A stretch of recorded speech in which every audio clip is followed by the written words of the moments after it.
Hey everybody, welcome to part 2 of the Spawn sketch cover. Starting out by laying out that reflective color that's going to be reflecting light.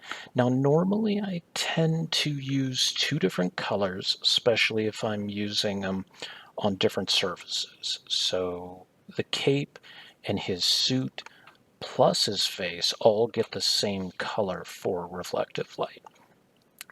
The hell flame coming out of his eyes of course has to have something completely different that is going to be complementary and correspond with that green we're going to put in there a little bit later.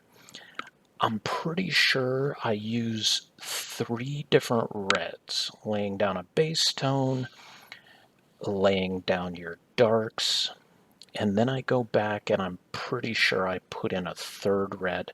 So that's 4 colors on his cape as we stand.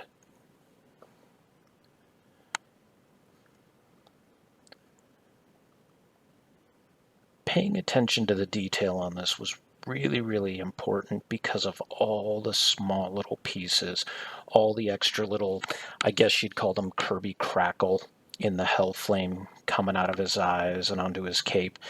Not getting those touched by the cape colors themselves or the flesh colors themselves.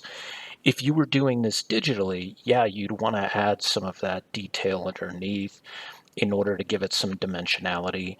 Working with markers, I'm kind of not afforded that same privilege.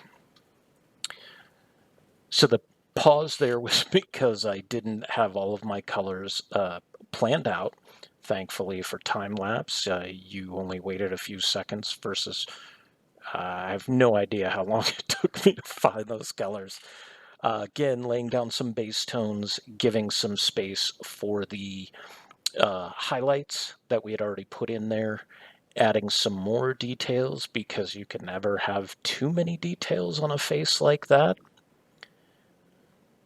Hatching little ticks and imperfections as well. And then just using some basic colors for the shading, of course. I forget if these were red grays or yellow grays. I don't think they were cool grays.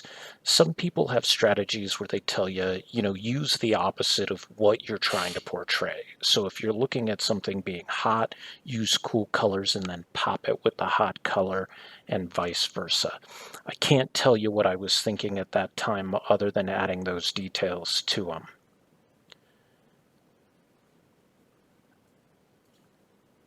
So just being very careful with what I'm doing. A couple of points that I might give as tips.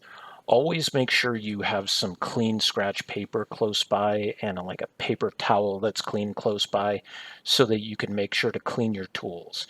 Your gel pen's going to need to be cleaned off. Your alcohol markers are going to need to be rubbed to scrub any ink that is on them. And there you go. Thanks for watching.